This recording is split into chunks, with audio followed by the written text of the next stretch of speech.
Welcome to the Big Movement Podcast. If you're ready to create results and make huge strides in your business, finances, personal development, and health, then you're in the right place. Pushing past excuses and powering through procrastination can be a challenge alone. Here, you'll get the support, tools, and knowledge you need to get to the level you desire in your business and life. Let's get started with your host, Byron Ingram. And welcome to another episode of the podcast. And today we have Quentin Super, who's a recent MA graduate from St. Cloud State University and the author of The Long Road North, where it focused on personal transformation. This book as a self-guide of how to rediscover himself on this journey after being lost in terms of his identity through college and figuring out who he truly is. We're going to learn about this and so much more, because leveraging something such as cycling is a great way to put yourself on that road to discovery. So we're going to learn about this. So Quentin, welcome.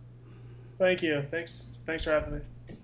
Sure. So how did you start this journey? Because it's not like everyone wakes up and decides one day, you know what, I think I'm going to go for a long bike ride, a really long bike ride. Well, you're exactly right. I didn't just wake up one day and decide we were going to go do this. I ended up meeting a guy in college one year by the name of Rhino, and him and we just started biking around St. Cloud, Minnesota, where we were going to school. We'd go to like these local bars and we'd get a little drunk, and that was like amazing. And we'd just bike home and didn't think anything of it. And then one day, we decided to push a little further. So we ended up getting about 15 miles away from St. Cloud. Ended up at this real small town. And they had like a town festival going on, and there's bands, and like the streets were lined with people. And here it is in a city that I had never even heard of.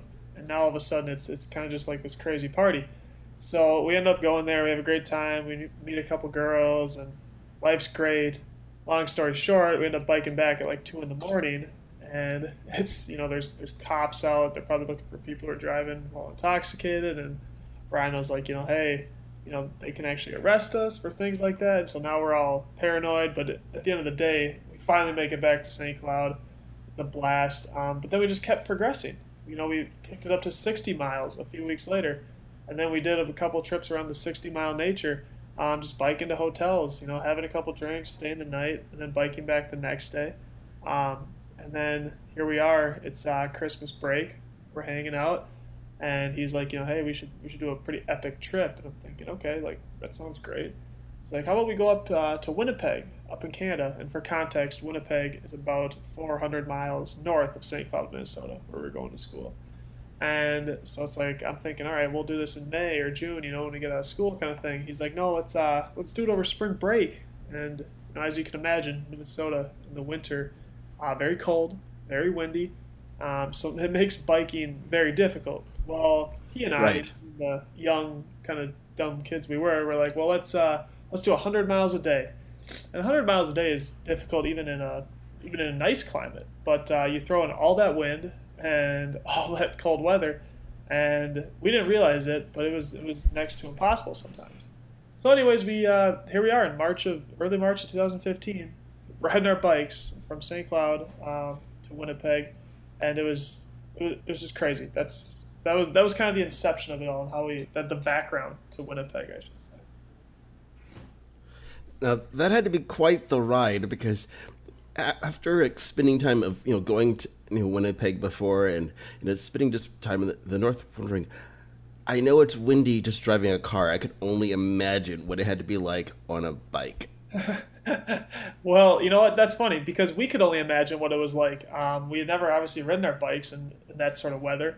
And to be honest, we bit off more than we could chew. But sometimes that's all right in life, because you're just looking to have a good time. You're looking to expand your comfort zone. You're looking to push the limits, and that's what we did. Ultimately, in our trip, our goal was 800, right? So it was 400 to Winnipeg, 400 back, and we only got 520 of those miles. But all things considered, I think we did pretty well. We'd get up at 7 in the morning. It was still dark out, and we'd just start riding, and we'd go till 8, 9 o'clock at night. And every day was a little different. Some days we'd make our goal, and some days we wouldn't, obviously. But it was crazy, the experience, in so many ways. So now, did you make it all the way to Winnipeg? We did make it all the way to Winnipeg. Ultimately, yeah, we didn't bike every single mile, because, like I said, some days you just run out of daylight, and so for fear of our safety, it we'd stop, and we had like a trailer, or excuse me, like a follower, sort of like a safety net, and he would pick us up and bring us to the next hotel if we weren't able to make it all the way. Okay. Well, that's beneficial to have that safety net in place. Because at first I'm thinking of the math, like, wait a second, it's 400 there and 400 back, and you did 520. We have a little math discrepancy here. Hmm. In the sense of So, what? well, no, in terms of before you said you had the follower, I'm thinking, well, that's interesting that you have this difference in mileage if it's 400 each way and you only did 520. Well, What happened to the others? Yeah, so it was there you go. 400 to Winnipeg, and then Yeah. so every day you break up into 100. So if in a day you only get 80 miles, then you get a ride the rest of the 20, and so that's how Yeah. over the course of it was 10 days we ended up amassing 520 miles. Ah, okay. So That makes that's more a little sense. bit more clarity. Okay. Right. It 'Cause probably otherwise, like, it probably sounds weird, but yeah, it's like say you get like 60 out of 100 miles, or some days you get all 100 miles, and so then we just added that to our total kind of thing. right. Otherwise, I could just see it now. Someone's like, okay, well, they did 100 miles each day all the way there, and then like a day and a half into it, like, crap, we're out of gas, and then you're just kind of stuck. No, But that yeah, adds a lot more clarity. that was we were never it was never going to be a matter of running out of gas. We were going to give it all we had, and we were going to go till the sunset, and we could ride no Yeah. longer. So Nice. So, in terms of this ride that you were going on, what were some of those things that were going through your mind as the wind's trying to blow you from here all the way to Winnipeg? well, to be honest, obviously it sucks, but really for me, like when I think of like what fuels me, what motivates me as a cyclist, it's past life experiences, and in many ways that's heartbreak. For me, I know college was kind of a difficult time in that you're dealing with relationships that don't work, for lack of a better term, and that for me that's just what gets me there. Me and another friend actually this past spring we went from St. Cloud all the way to Portland, Maine over 7 weeks. And so, once again, when I talk about personal fuel, what motivates me to get there, it's got to be those failures that I've had in my life in terms of relationships. They wear on me. I guess the old cliche, like when you mate, you kind of mate for life, and so that's again my fuel and motivation. Right. Yeah, it's something that you have to look at what's going to make that big difference of taking that moment to essentially look in the rearview mirror to see how have those life experiences shaped you, because so many times we don't do that and we keep making the same mistakes again instead of realizing, oh, so that's why those things were happening. Of course, of course. I'll be honest. I've made the same mistake a couple times in life, but all you really can do is learn and move on, and try to be better the next time. I know it's cliche, but life's always a learning process. And I know when I get on my bike, biking it's just kind of a microcosm of life in the sense that every single day, you kind of go through highs and lows. There's points where you love riding your bike and it's fun, and there's days, like going to Winnipeg where the wind is just 25 miles an hour in your face, and you're moving about 3 miles an hour, and you just want to get off your bike and walk and like cuss at the wind and just get upset. But you kind of work through it because if you get out of that wind, your luck can seemingly change, sort of like in life. Right.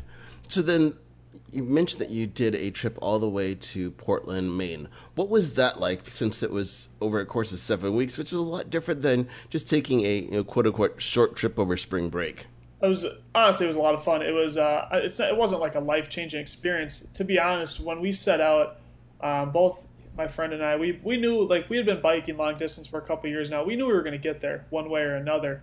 And fortunately on that trip, save for an 80-mile stretch where my bike had some malfunctions, we did every mile. There wasn't we didn't have a safety net. There wasn't anyone out there to save us if we ran out of daylight or anything like that. But really, we could have done the trip in 4 weeks, in all honesty, Byron. But we got out to New York, and we sort of became quasi-tourists in the sense where we went up to Niagara Falls, and then it was kind of like, well, let's go to New York City, not realizing New York City is on the complete opposite end and then some south of Niagara Falls. And so we spent 2 weeks trying to traverse the whole state, going across upstate New York and then through the Catskill Mountains, just kind of messing around, but honestly having the time of our lives. And it was great. I can't say anything else. And it's great that you mentioned that, because so many times we're so focused on the destination in life, but we forget about the journey that we're on. Because you think about, if you're only focused on getting to Portland, Maine as fast as possible, would you have had all those great experiences in New York? No, definitely not. I honestly didn't want to get to Portland, Maine at all. And when I say that is because I just got my master's degree. And it was like, okay, I know that what awaits me after this trip is reality, right? Reality being like bills and having to find a real job and all of that. And so for me, it was like, the longer I can be on this trip, the better. So when a 4 week trip turned into 7, I was like grateful for that, just because of the extra time I got to spend not only with one of my best friends, but at the same time doing something I loved and really like kind of just skirting the system. Obviously I wasn't working, I didn't have any income, but it was just a good time. Right. So when you're going on this epic adventure, were you staying in hotels or were you camping? No, and here's like a good advice to anyone who wants to do sort of cycling on a long distance basis. So I'm assuming you've heard of the website Couchsurfing. Um, well, Right. yep. And so for cyclists, there's a website called Warm Showers, and what Warm Showers is it's essentially just couch surfing, but it's for cyclists only. And so you message people, say you're going to be in Toledo, Ohio on the whatever date. You message someone in Toledo, Ohio, hey, can me and my friend stay at your place on this date? And they'll say yes or no. And obviously in bigger cities, there's more hosts, but really in the smaller cities, you end up finding a lot of really genuine people. People are happy to host you and want to give you everything when really they don't have a lot themselves. It's surprising when you're in the Midwest. I found that people were a lot more giving, a lot more willing to help you out on your journey. And once we got out east, people were sort of a little more skeptical about who we were, where we came from. I remember we were in a city just outside of Boston, and we'd only rode 30 miles that day because again we're trying to like extend this trip as far as we can. And one of the wife of the household was kind of like, why'd you only go 30 miles? Like that's not very far. And I don't think she had the context of like, hey, we came all the way from Minnesota. We're out here having a good time. It's not like we're on a deadline pushing the or we have to push it and get to a certain level. But it was just interesting in respect. Sort of the difference in culture in many ways, I would argue, between being out east and then being in the Midwest. Oh, yes. There's definitely a difference in culture. And no matter where you go, you're going to find those little nuances of how people look at things. Just as Of course. you went 30 miles there, if it was part of the Midwest and you went 30 miles, I don't think people might have thought twice about it. We might have had a cookout that evening. You never know. Right? Like, hey, come on in for a What's the cookout. song? Like, all right. It's like, you're not going to go very far because, well, there's a cookout here, a cookout there, and it's Of like course. just having fun the whole way. Of course, I will say this though, Byron, out east, it's a lot more fun. And when I mean fun, I'll be explicit and I'll say like the women out there, they're a great time. In the Midwest, we have very traditional values in terms of marriage and family, but out there, women are very career oriented. They're very, in a good way, self centered, and it kind of it bodes well, I suppose, if you're young and single like me. Let's put it that way. Right. You don't have to say anymore. I think everyone's imagination just kind of go, yep.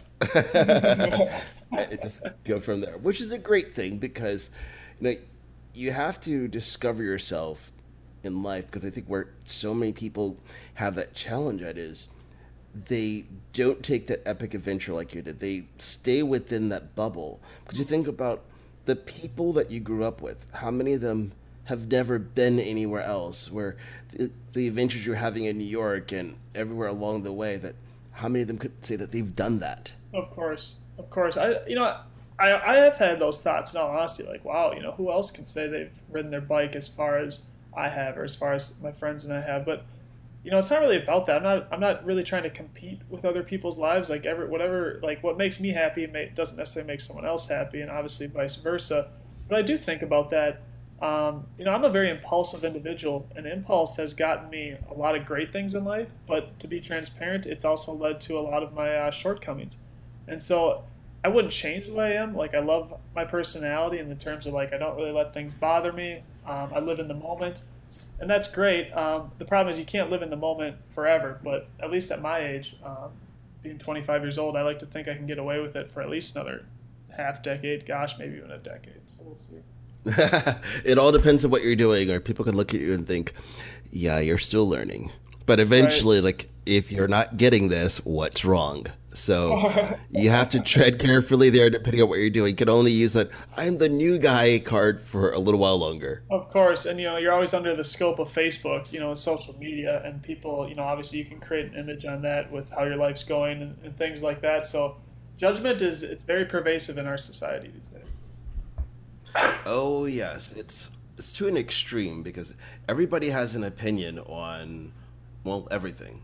Yeah, and it's kind of annoying in all honesty. I think if life was a little better when we all just kept to ourselves a little more, but that's my opinion. Well, I think the difference today is that people always shared their opinions, but it was more localized. Hmm. That you didn't have it spreading all over the place. Because if you think about it, if you look at the town that you grew up in, essentially the only people's opinions that you would hear were the ones that you interact with on a daily basis. Versus now, that's not the case. Essentially, you can hear everybody's opinion, whether you want to hear it or not, the moment you go onto any social media channel. I couldn't agree with you more, in all honesty, Byron. Like even something like Facebook. I used to love Facebook because it was kind of localized, like you're talking about. It's like people would be like, "Oh, I'm at Applebee's," or "I'm this," or "I'm that." But now it's like you're inundated with just, articles, politically charged articles, and to me, it's like you're right. Your opinion is out there, and whether I agree with it or not, it is out there. And so, but to me, life doesn't have to be like that. I think it could be that. It was just more fun. It was like, hey, I'm at Applebee's, or this person's, doing this with whomever. That to me was interesting as opposed to someone else's political opinion. Right. And that's where we have to look at the people we surround ourselves with because you can decide on, are you going to have people who are only sharing a political opinion around you every single day of the week, focusing on, let's say, negative aspects of life, or are you going to be focusing on surrounding yourself with people who are the action takers, the Mm-hmm. people who they're focused on positivity, making a difference in the world, because they can either focus on the things that they can't control or they can do something about the things they can. I completely agree. I completely agree. So it's all about changing the outcome to focus more on that.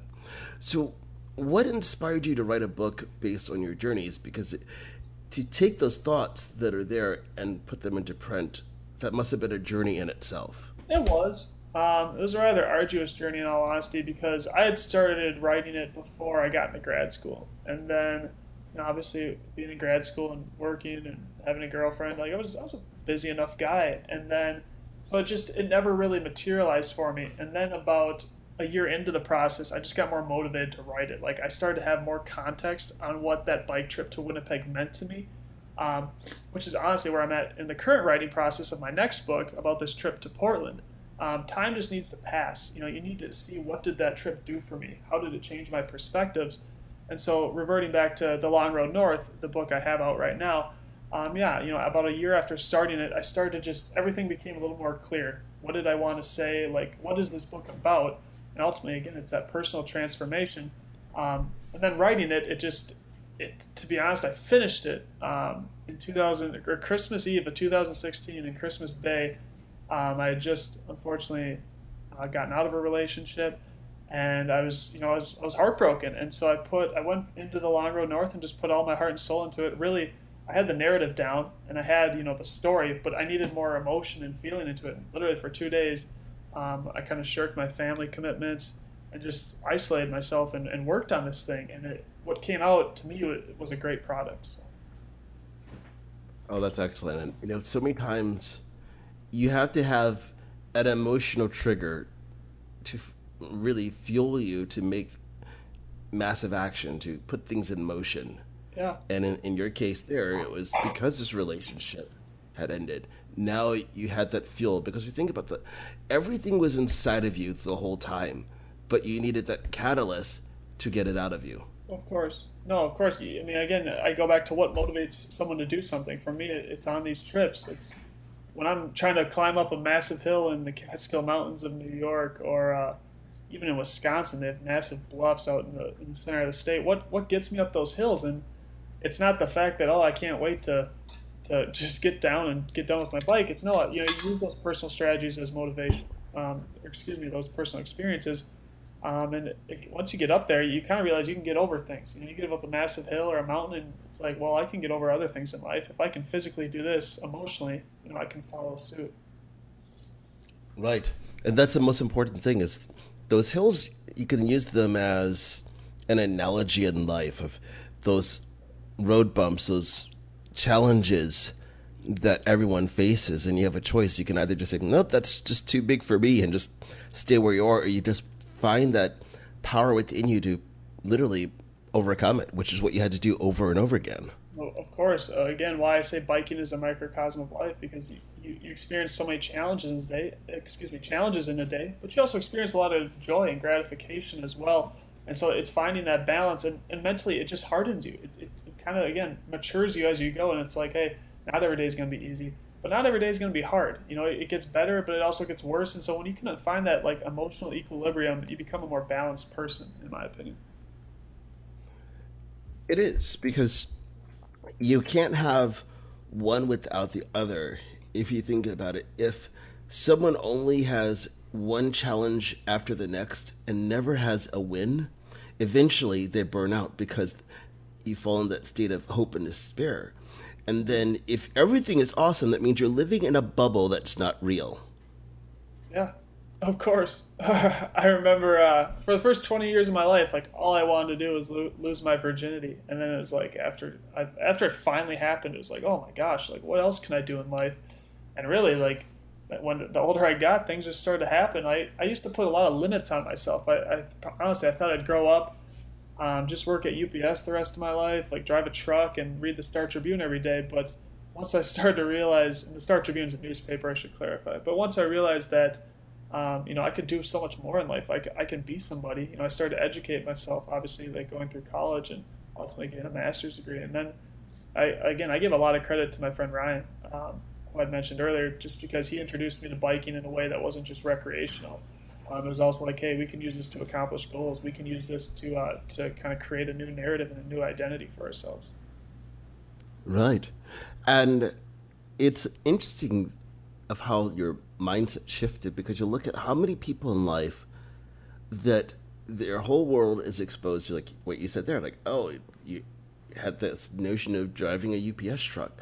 Think about how many people in the world that their box they've put themselves into say, oh, I just want to do blank. It doesn't matter what it is. Yeah. Because they haven't been exposed to something that eliminates the box, where now anything's a possibility if you decide to work for it. Of course. And I honestly, Byron, I got lucky because, again, like I didn't like push myself. Like it was just, I met this guy, Rhino, and he did it for me. It was like, the great thing is, again, it transposed biking and onto something else. And I was like, hey, we can do this. And so again, I started writing this book, because it's like, well, you can write a book. Like, you're good with words, you're good with language, like you're good at expressing your thoughts. And I made a book, obviously. And then obviously, the next trip to Portland and whatnot. And so even now, like, I am the author of The Long Road North, but I'm not putting limits on myself. I'm not saying, hey, I'm just an author. Like, I just had a speaking engagement this past weekend at my old high school, and that was really enjoyable.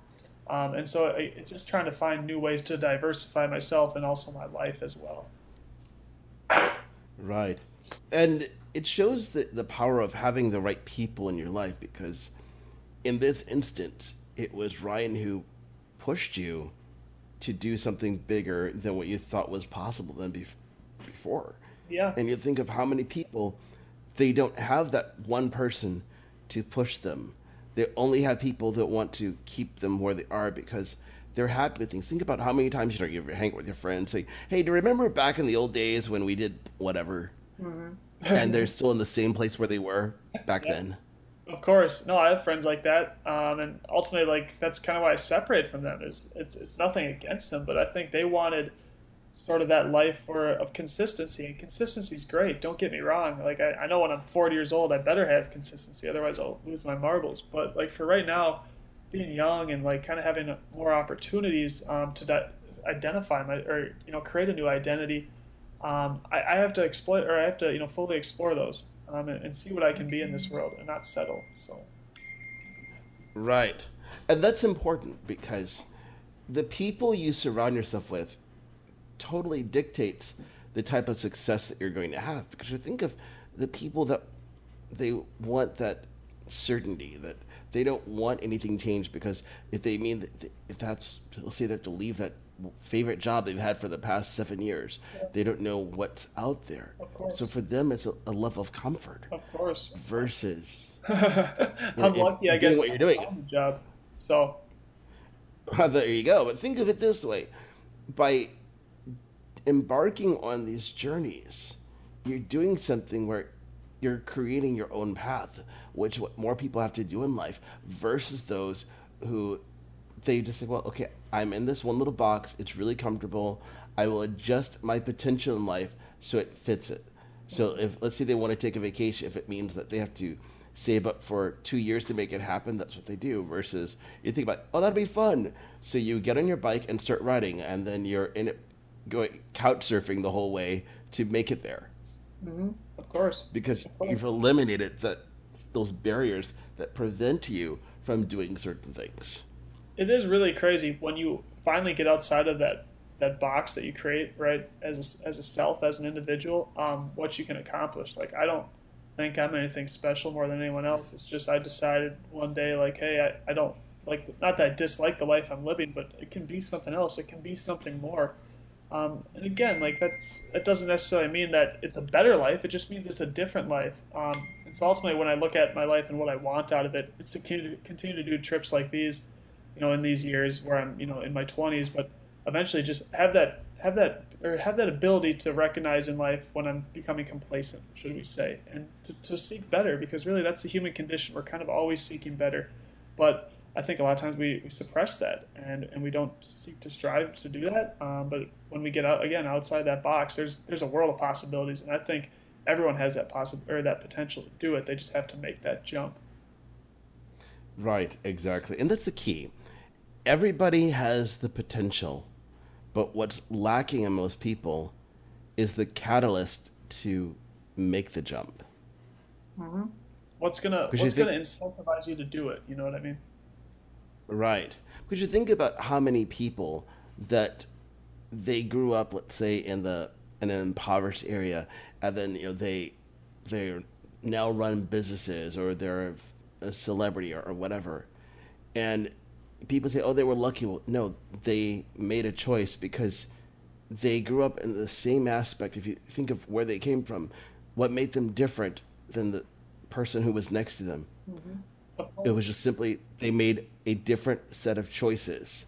They took risk to get there versus saying, oh, well, that sounds scary, I'm not going to do that. Well, then that held that person back versus, look, just going out there. Because you Of think about it, course. you have to be Of willing to course. try I and know fail.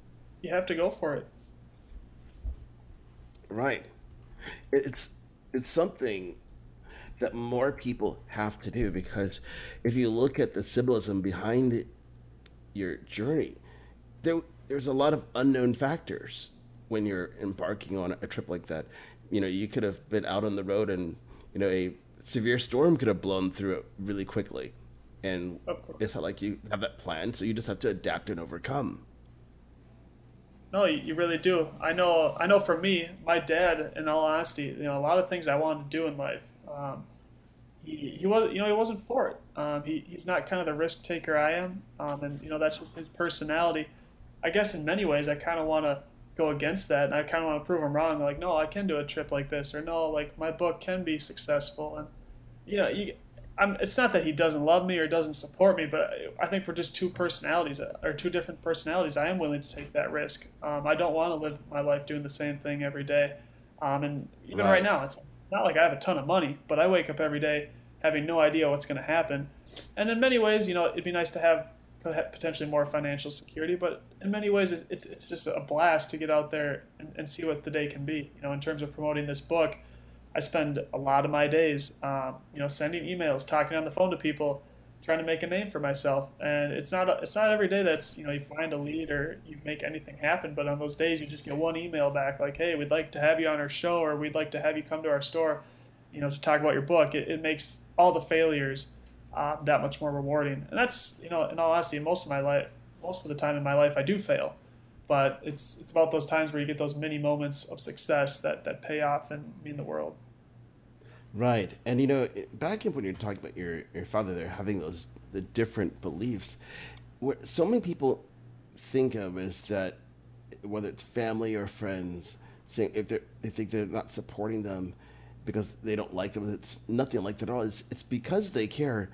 Their fear of failure they want to transfer to you because they don't want to see you hurt because they don't want to be in that position. But that keeps them where they are versus embracing it, knowing that you're going to fall down. I think the best analogy is, just picture like a young child learning how to walk for the first time. It's pretty much a guarantee there will be a face plant. There's no way around it. Yeah. But it's not like that kid lays there and decides, you know what, I suck at this walking thing. I'm just going to lay here the rest of my life. No, they get up and they keep trying. Right. Well, I touched a little bit on my lack of success with women when I was younger, and now it's like, I still experience just tons of failure, like a ton of like, no, I'm not interested in you, or no, I don't want to be in a relationship with you, things like that. But again, when you find someone who's interested in you in whatever capacity, it makes that much more rewarding. I always say, you win some, you lose some, but you lose most of them, and that's where I'm at. But it's not a bad thing. Failure is almost a great thing. Rejection is, for me, just such a motivator. It's again, empowered me to do some incredible things in my life. Indeed, and I think if you look at it differently, it changes things up. A great analogy is if you look at baseball, that we celebrate the players like, oh my gosh, this person has let's say a 280 average, but what people don't realize is that really means they miss 72% of the time when they're at bat. Yeah, exactly. So they're being paid to fail massively, but we celebrate when they win. Of course. Fail a little less than the rest. Right. So we have to change our perspective and be willing to take those risks, knowing that, especially in the beginning, you're going to miss a lot. Because people have been conditioned to fear failure, and as a result of it, they're not willing to take the risk. Right. Which is so sad. I have a buddy who, he's crazy about this girl, and like they've been hanging out and and like they're just friends, but clearly there's something there. And honestly, I think for 6 months, they've just been friends. And I know for me, it's like after 6 minutes, I'd have been like, hey, do you like me, or And for him, it's been 6 months, and it's like, man, you just got to go for it. Like she says no, that's a good thing. Then you have that peace of mind, you can move on, and it's the same thing with jobs. Go for that job. If you don't get it, that's not the end of the world. I know I've been turned down a lot. I've had a lot of interviews that have went great and still been turned down. And I don't feel bad about it at all. Because failure, it's not a bad thing. And you're right, we've been so conditioned, Byron, to think failure is a hit on our personality and who we are as individuals. When really, it's just a reality everyone faces. Even the best at their craft fail, and fail badly. But it's not an indicator of who they are as a person. Exactly. We have to learn how to turn it as part of the discovery process. That no matter what, the quicker we can embrace that we're going to fail along the way, things are not going to always go as according to plan. We're going to learn how to come out on top that much faster. Because if we sit there and wallow in a pity part, like, oh my gosh, I can't believe I got rejected. So what? You think about dating. If she turned you down, who cares? Right. I look at it this way. There's with 7.5 billion people on the planet. Okay, let's just say that there's half of them are women. We're looking at 3.25 billion people, and without getting all the little nitty gritties, you're like, okay, well, this person's already married, that one's person too young or whatever. The odds are in your favor. There'll at least be one. Right. I bet there's 1,000 out there for everybody. You just gotta look hard enough, and that's why I'm a big proponent of online dating and things like that. I don't know how stigmatized it still is, but it's like, I know for me, like, that's a great way to meet people. And I tell people all the time, it's networking, it's marketing. Even when you're on like something like Tinder or Bumble, you're marketing yourself. Obviously, you want to meet somebody, and so you go on there looking for whether it just be like something casual or something serious, and you can kind of create a new identity on there. Well, right, exactly. You have to market yourself. It doesn't matter what you're doing. And I think dating is that quintessential representation of it. That you're selling yourself. So if you're not putting your best foot forward, well, you're not going to see the results. So you have to be willing to work on yourself, because what you'll see so many times, and it's so representative of life, people say, well, I want all these things out there, but they're not willing to become the person that can receive it. Oh, exactly. It's frustrating to watch, especially in my own life. There's people again that they want things and they don't go get them. It's like, dude or girl, you got to go get them. Like no one's gonna give it to you. So Right, exactly. You're not, you know, living in the life where everything's just fed to you via a silver spoon, like, oh, yes, here you go. The next thing you want, it's on this big platter. No, if you want it, you have to go for it. It's exactly, just that simple. exactly. And there's no great way to go about it, but you do have to go for it. Right. It would be great if you could just say, you know what, I love this. And poof, there it was. Like, thank you, my magical genie that just sits there and waits for me to come up with crap that I want. No, the magical genie's there, and every time you ask for something, the genie just holds up the same sign: get off your butt and get to work. So Exactly. There's no reward in that's seeking things. right. So you have to be willing to put in the effort. It doesn't matter what aspect of your life, whether it's dating, with the relationships, it's the career that you want to have, it's writing a book. All of those things matter because you have to put in the energy. No one's got to the top just by kicking back on the couch and watching TV all day. They actually have to do something. I completely agree. Unfortunately, I don't think that's as much of a common belief anymore, but I totally agree. Right, although I think there's some people that will just magically think it's going to happen. Like, well, oh, I'm just waiting for that lucky moment. It's going to be my big break. Like the people who want to play the lottery. Like, it's going to be my time. Like, it's more likely you get struck by lightning. Right. So, and I don't like those odds either. No, it might be time to find a new career path if that's what you're looking for. But I think we're in agreement here, Byron. Like, you got to go out and get what you want, and you have to work for it. And I know for me, Right. none of this success has just come overnight. Again, it took me 2 years to write this book, and my book's been out for about 3 months now, and it's still an everyday process to get exposure for it. But I love doing that. Right. Starting at the bottom and trying to work my way up. Kind of reminds me of those old video games like NBA Street and whatnot, like the rags to riches kind of thing, and you Right. build your way up, and it was always rewarding when you got to it. That's kind of how I see things. Right. You have to be willing to put in the energy and the effort to make it happen. Yeah. So as we begin wrapping everything up here, what's one thing you recommend people do if they're truly wanting to go on that path of discovery and figure out who they are? The one, I mean, it's so, I mean, everything is kind of circumstantial to the individual, but it really it's got to be understand that you're going to fail, and I know we've touched on that, but I know for me it's again rejection was always a big thing growing up, especially in high school. You're fearful of being rejected. I know when I got cut from the varsity basketball team, it was like, oh man, no one's gonna like me now. Da da da. I was really down on myself. But learning to realize that everything's gonna be okay, right? Say you got someone who's working like a 9 to 5 job just for the paycheck, right, and the benefits, and they're kind of contemplating, oh, should I get out of this? Think about the possibilities. Not just finding a new job, but there's kind of this correlation where the less time you have, the more money you have. But also, the more time you have, or excuse me, the more money you have, the less time you have. And so you got to make that decision. If you have $10,000 sitting in the bank, maybe you do quit your job and you try to find a job that's better. And then all of a sudden you have more time and you can go do other things you want, find new hobbies. But I know in America, we're kind of conditioned to just live not paycheck to paycheck, but to seek out more money. It's that capitalist ideology where we're always trying to improve financially, but improvement doesn't have to be measured, especially not in dollar figures. Finding just personal fulfillment is really, in my opinion, the ultimate goal. So that's my best advice. Break out of your comfort zone, to oversimplify. But it really is down to the individual, because what's your comfort zone? You need to establish that, and then you also need to establish what will it entail to leave that comfort zone, and what are the ramifications of leaving that comfort zone? Right.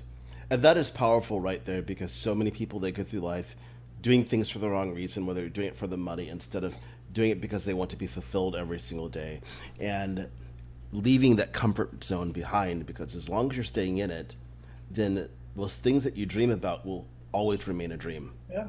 No, exactly. Your dreams, they're short-lived. I mean, even as a young man, I recognize how short life is. You start to think about how little time you have to be young, how little time you have before life just sneaks up on you, and you have to act every day. You can't put it off. You can't say you can't be a tomorrow guy. Oh, I'm gonna quit my job tomorrow, or I'm gonna look for a new job tomorrow. No, you should do it today, because you don't know what's gonna happen tomorrow. And again, I could throw all these cliches at people, but it's not about that. It's about doing what makes you happy. And if you go to sleep at night feeling disgruntled, feeling frustrated because you're not making moves in your life, well, that's on you. No one's holding you back. I know people have different situations, but there's always a chance to change. Even in my own life, I know my publicist, like she's got a crazy busy life, but even she came from a career as a bartender, and then got into publicity and things like that. And this is all while having kids, a husband, like all these commitments. And so really anyone can do it. You just gotta want it enough. You really do. Right, exactly. Well, I want to thank you for coming into the podcast today and sharing your wealth of wisdom that you've gained through this process of cycling over the years. Of course. And just your philosophy there. How can people learn more about you and your book? Well, if they want to read The Long Road North, it's available on all major retailers' platforms, so like Barnes & Noble, Amazon, Apple Books, etc. I also have a personal blog. It's quentinsuper.com, where I just throw a lot of different writing samples out there. A lot of it's just kind of like a diary, things that are going on in my life. But again, I have a master's degree, so it's not like something I spend time. Like, this is something I put money into, and I want people to read this and enjoy it, and especially my book. It took me 2 years ultimately to write it, and the response and the feedback I've gotten on it have been excellent. So again, if they want to contact me, quentinsuper.com. I have a contact page on there. That's typically the best way to do it. Otherwise, on Facebook, I'm very active. So. Oh, awesome. Well, definitely. Once again, thank you for coming on to the podcast today. Of course, Byron. It's been an absolute pleasure. Thank you so much. Oh, you're welcome. Thanks for listening to the Big Movement Podcast today. And be sure to subscribe so you don't miss an episode. Now that you've surely been inspired to take your entrepreneurial career and business to the next level, you can stop by the website and get more. And if you're ready to boost your business brand, be sure to grab your free report, 7 Easy Steps to Build Your Brand Today.